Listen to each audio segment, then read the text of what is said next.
Thank you, Barsaji, and thank you, Madam Chairperson. There are several examples of successful local-led, locally led adaptation practices in Nepal that have resulted in co-development and uptake of locally led innovations with indigenous knowledge. Let me give you an example of local adaptation plan for action called LAPA, which is a community-led local level adaptation plan, which identifies vulnerable areas, communities, households, and individuals, including their priorities, needs, and priorities, and also prepares, develops adaptation plans, integrates it with the local planning process, identifies various services and mechanisms that are required for implementing the program, and also finally monitors and evaluates the entire process.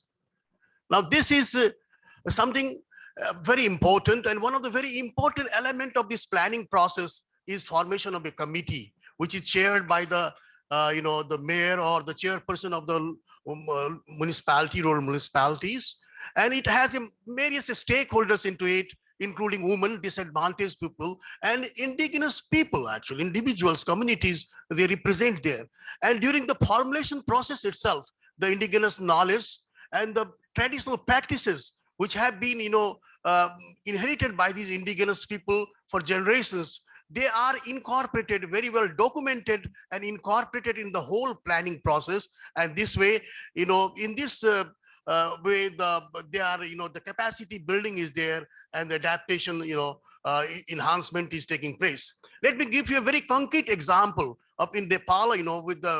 There was a project called Anukulan Breast Program implemented by IDE, in which 41 such local adaptation plans were prepared, in which the indigenous knowledge and their practices have been duly considered, and it has helped more than 2 million people, and it has enhanced their income, and by introducing climate smart technologies, and also enhance their capacity for adaptation planning.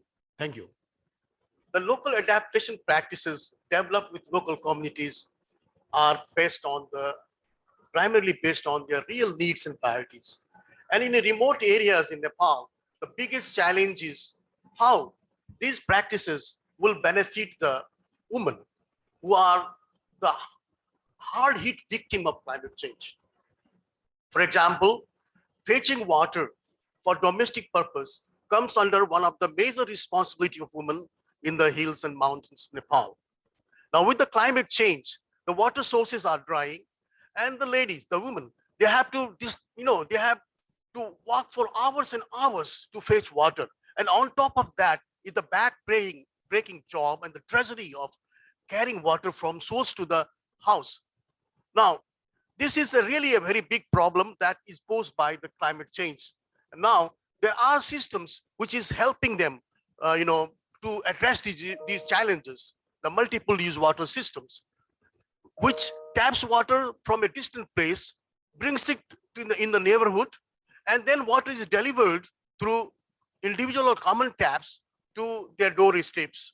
Now, this not only saves the time for them, the drudgery is reduced, but also the spillover water, the excess water, is being used for productive purposes for high value agriculture. Now, this increases not only increases the income and improves their livelihood, but also eases them from the back-breaking job of carrying water from a big distance. Now, I have some examples to say that in the project that I just mentioned earlier, through IDE, we developed 200 multiple use water systems, and that has helped 20,000 households in Nepal in different districts, far west and midwest region of Nepal.